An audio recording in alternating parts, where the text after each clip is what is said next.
नमस्कार दोस्तों और मेरे प्रिय आध्यात्मिक जिज्ञासु, आपके अपने चैनल पर आप सभी का एक बार फिर से हार्दिक अभिनंदन। अपनी श्रीमद् भागवत गीता यात्रा में आज हम एक ऐसे अध्याय में प्रवेश करने जा रहे हैं जो कर्म योग और कर्म संन्यास के बीच के सूक्ष्म भेद को स्पष्ट करता है। ये है 5वां अध्याय, कर्म संन्यास योग। पिछले अध्याय में भगवान कृष्ण ने ज्ञान और कर्म के संभव्य का मार्ग दिखाया था। ये बताया था कि कर्म करते हुए भी ज्ञानी कैसे बंधन से मुक्त करता है और होता है। लेकिन अर्जुन के मन में अभी भी एक संशय है, क्या कर्मों का त्याग करना श्रेष्ठ है या फल की आस्तिक के बिना कर्म करना? ये प्रश्न हमें भी अक्सर परेशान करता है, क्योंकि हम आध्यात्मिक प्रगति के लिए संसार का त्याग कर देना चाहते हैं या संसार में रहते हुए साधन करनी चाहिए। इसी महत्वपूर्ण दुविधा का समाधान भगवान कृष्ण इस 5वें अध्याय में करते हैं। वे स्पष्ट करते हैं कि ये दोनों मार्ग अंततः एक ही लक्ष्य की ओर ले जाते हैं, लेकिन कर्म योग अधिक सुगम और व्यवहारिक है, विशेषकर सामान्य मनुष्य के लिए।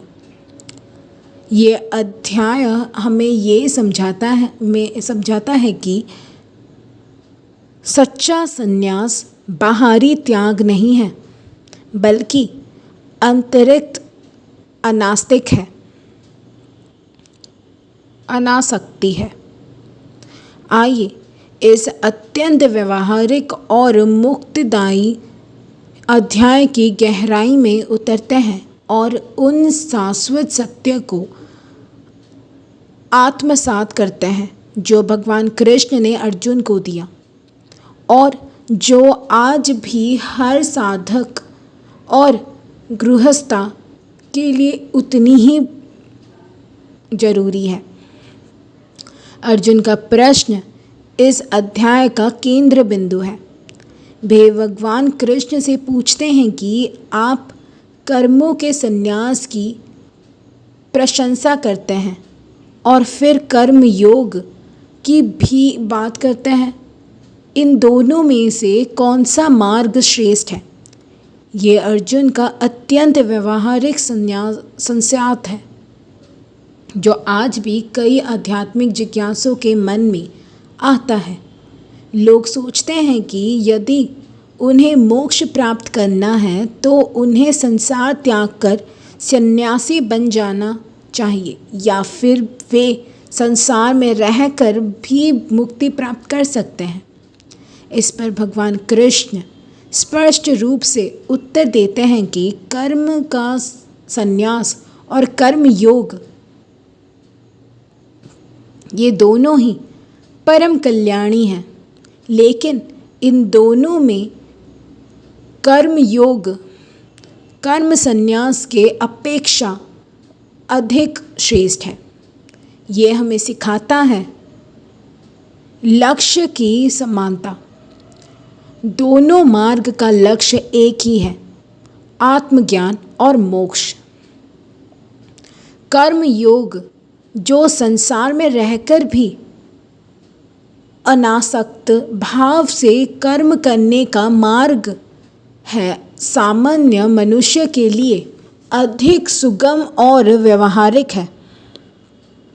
बाहरी कर्मों का त्याग करना चिंतन जितना आसान लगता है उतना है नहीं, क्योंकि मन में आसक्ति बनी रहती है। कृष्ण ये भी बताते हैं कि व्यक्ति ने द्वेष करता है और नाकामना करता है, वही वास्तविक सन्यासी और कर्मयोगी है। ये ऐसा व्यक्ति सभी द्वंद्वों से मुक्त होता है जो और सुख दुख में सम रहता है। ये हमें समझाता है कि सच्चा सन्यासी बाहरी त्याग नहीं है, बल्कि आंतरिक अनासक्ति है। ये मन की अवस्था है, शरीर की नहीं। एक व्यक्ति सन्यासी का वेश धारण कर सकता है, लेकिन यदि उसके मन में आसक्ति, कामना है और अहंकार है तो वह सच्चा सन्यासी नहीं है। वही एक गृहस्था व्यक्ति संसार में रहकर भी अपने कर्तव्य को अनासक्ति भाव से करते हुए सच्चा सन्यासी और कर्म योगी हो सकता है। भगवान कृष्ण कर्म योग की महिमा का विस्तार से वर्णन करते हैं। वे कहते हैं कि कर्म योग ही वह मार्ग है जिससे व्यक्ति अनायास ही ब्रह्मांड को प्राप्त कर लेता है। कर्म योग द्वारा शुद्ध हुआ मन ज्ञान की प्राप्ति का ही योग्य आधार बनता है। संन्यास और कर्म योग दोनों ही परम कल्याणकारी है, परंतु इन दोनों में कर्म योग कर्म संन्यास से श्रेष्ठ है। कर्म योगी वह है जो अपने सभी कर्मों को परमेश्वर को समर्पित कर देता है और फल की आसक्ति नहीं रखता। ऐसा व्यक्ति कमल के प्रति पत्ते पर पानी के समान होता है। कमल का पत्ता पानी में रहता है, लेकिन पानी से अछूता रहता है। उसी प्रकार कर्म योगी संसार में रहता है, कर्म करता है, लेकिन संसार के बंधनों से अछूता रहता है। जो पुरुष सब कर्मों को परमात्मा में अर्पण कर देता है और आसक्ति को त्याग कर कर्म करता है, वह पाप से वैसे ही निर्लेप हो जाता है जैसे कमल का पत्ता जल से। ये हमें सिखाता है कि कर्म हमें तब तक बांधता है जब तक हम उन्हें मेरे और मैं करता हूँ के भाव से करते हैं। जब हम अपने कर्मों को एक उच्चर उद्देश्य के लिए या ईश्वर को समर्पित करते हुए करते हैं तो वे कर्म बंधन का कारण नहीं बनता। ये कर्म योग हमें इस संसार में रहते हुए भी आध्यात्मिक प्रगति करने का व्यावहारिक मार्ग प्रदान करता है। इस अध्याय में कर्म योग की मानसिक स्थिति का और अधिक सूक्ष्म वर्णन किया गया है। कर्म योगी वह है जिसकी बुद्धि शुद्ध हो चुकी है, जिसके संशय ज्ञान से कट गए हैं और जिसने अपने मन को प्रकाकृत कर लिया है। ऐसे व्यक्ति कर्म करते हुए भी यह जागता है कि वास्तव में कोई कर्म नहीं कर रहा। तत्व को जानने वाला योगी तो देखता हुआ, सुनता हुआ, स्पर्श करता हुआ, सूंघता हुआ, खाता हुआ, चलता हुआ, सोता हुआ, श्वास लेता हुआ भी मैं कुछ भी नहीं करता ऐसे ही मन माने। यह हमें बताता है कि कर्म योगी अपने इंद्रियों द्वारा विषयों को ग्रहण करता हुआ, बोलता हुआ, त्यागते हुए, आंखें खोलते बंद करते हुए भी ये समझता है कि ये सब इंद्रियां अपने अपने विषयों में बढ़ते रहते हैं और वह स्वयं इनका करता ही नहीं है। ये आकृत भाव है। वह जानता है कि ये सब प्रकृति के गुणों द्वारा हो रहे हैं। ये कर्म योग की एक उन्नत अवस्था है जहाँ व्यक्ति कर्म से लिप्त रहते हैं, आंतरिक रूप से उदासीन और तटस्थ रहता है। ये हमें सिखाता है कि वास्तविक मुक्ति कर्मों के त्याग में नहीं, बल्कि कर्तव्य पालन के भाव से त्याग में है। जब हम यह समझ लेते हैं कि हम केवल एक माध्यम हैं और सभी कर्म प्रकृति के नियम के अनुसार हो रहा है, तो हम अहंकार और आसक्ति से मुक्त हो जाते हैं। ये हमें आंतरिक स्वतंत्रता और शांति प्रदान करता है, भले ही हम संसार के कार्य में पूरी तरह से शामिल क्यों ना हो। एक सच्चा ज्ञानी और कर्म योगी समदर्शी होता है।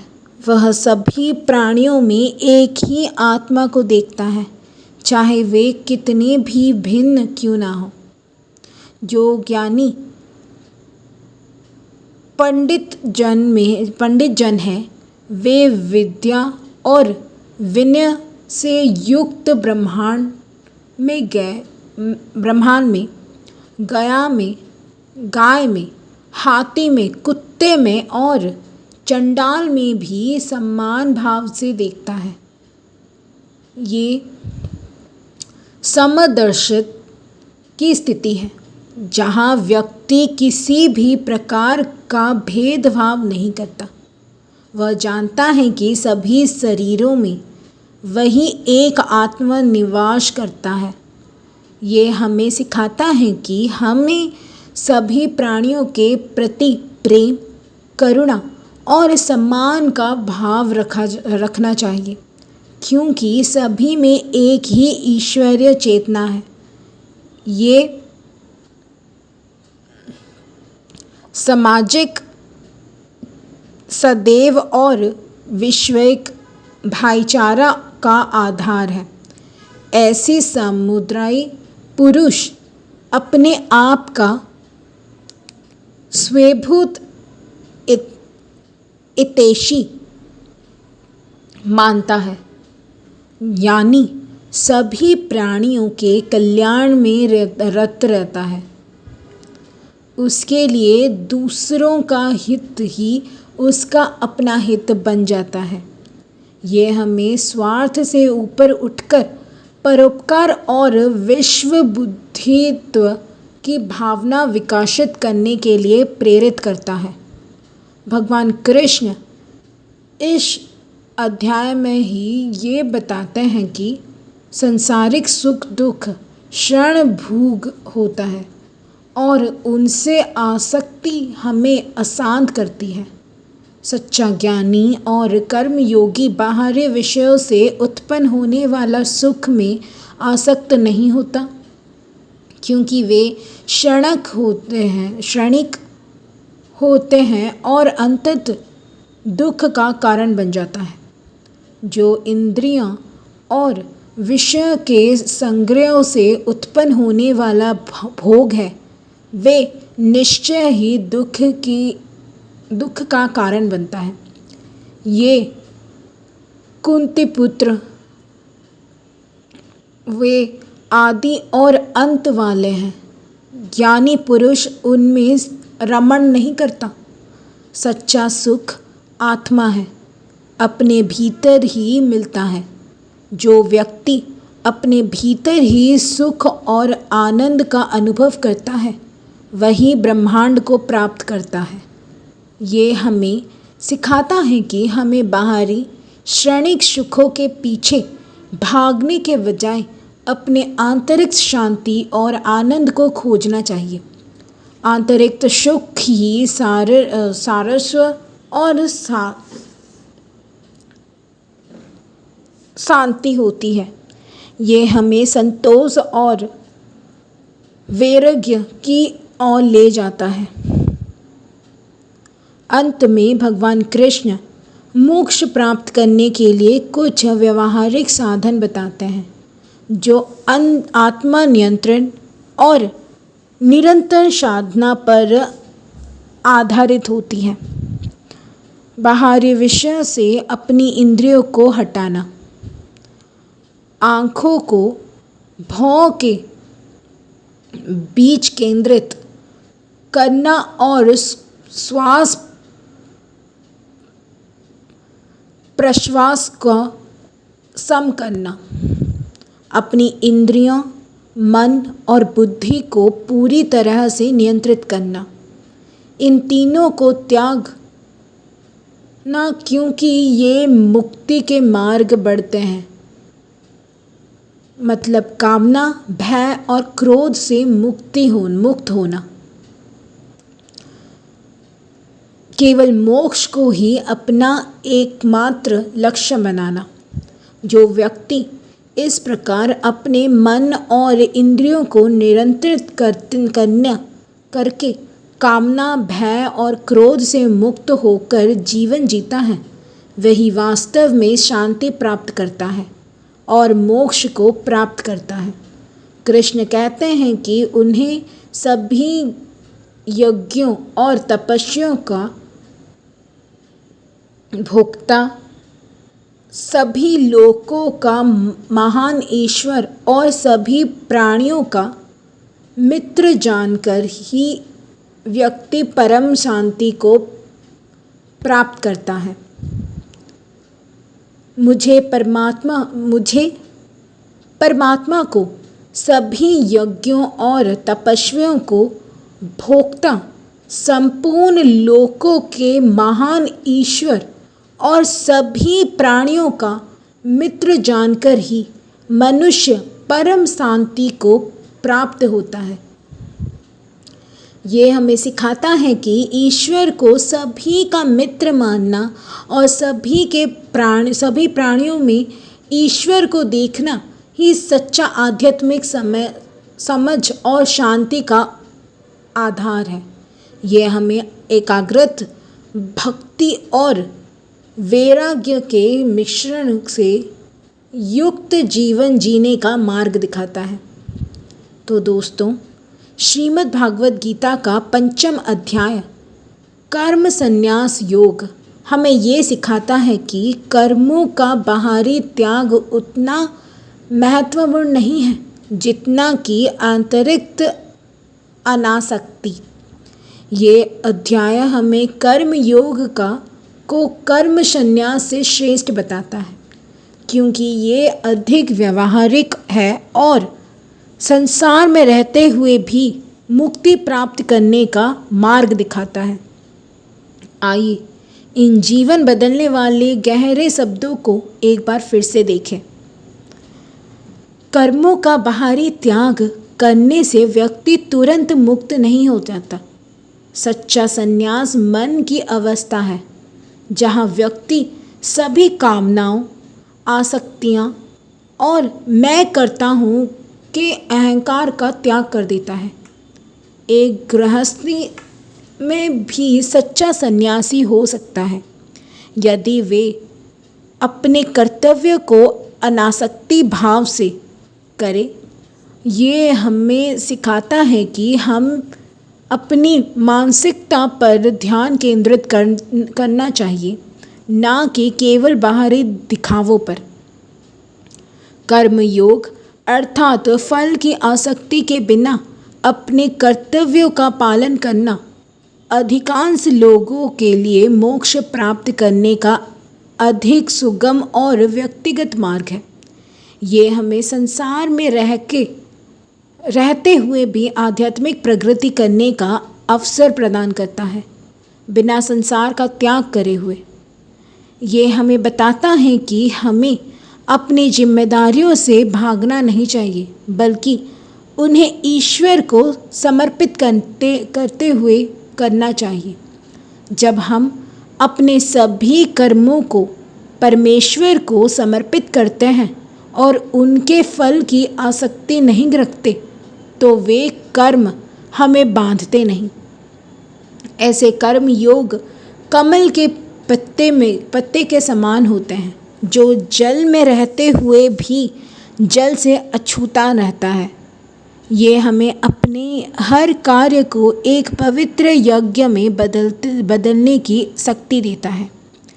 एक ज्ञानी कर्म योगी कर्म करते हुए भी ये जानता है कि वह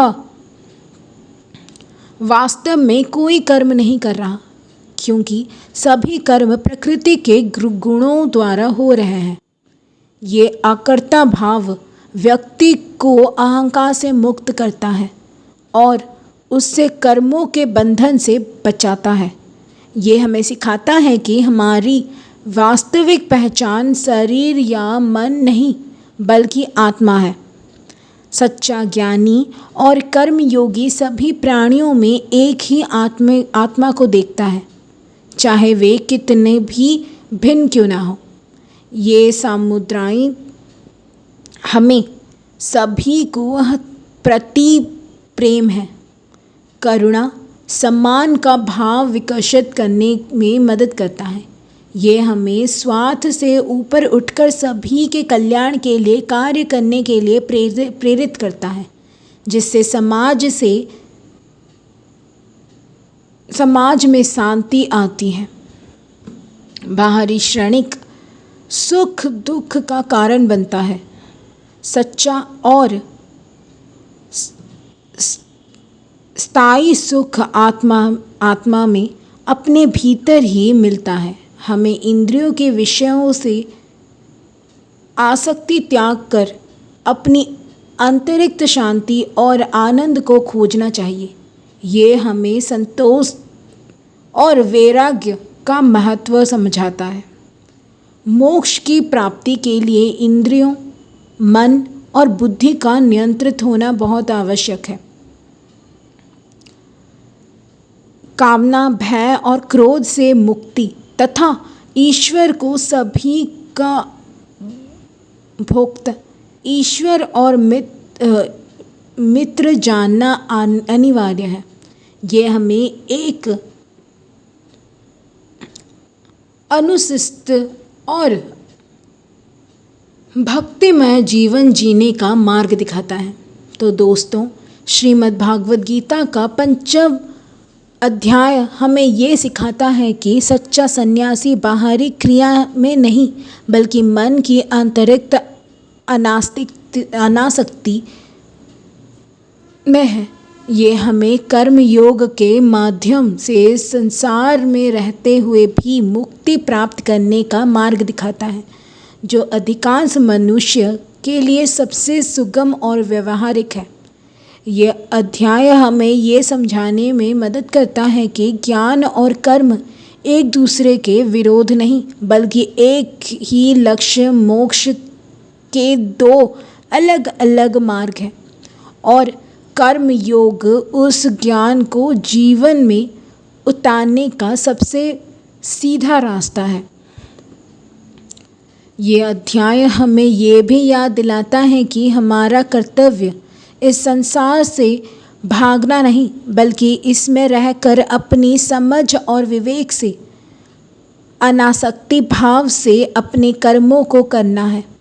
ये एक ऐसा मार्ग है जो हमें बंधन से स्वतंत्रता की ओर ले जाता है और हमें एक पूर्ण सार्थक और आध्यात्मिक जीवन जीने का प्रेरणा देता है।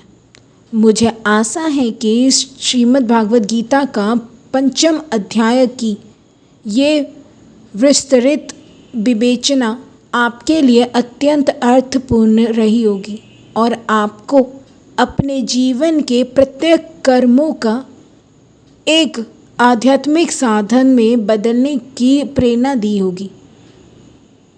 यदि आपको ये चर्चा पसंद आई तो कृपया अपने विचार और अनुभव कमेंट सेक्शन में अवश्य साझा करें। आपके प्रश्न और सुझाव हमें आगे बढ़ने में प्रेरित करते हैं। हम जल्द ही मिलेंगे गीता के 6ठे अध्याय की गहन शिक्षाओं के साथ जो ध्यान योग पर केंद्रित है, तब तक के लिए स्वयं का ध्यान रखें, अपने धर्म का पालन करें और अपने हर कर्म को परमात्मा को समर्पित करें। जय श्री कृष्ण।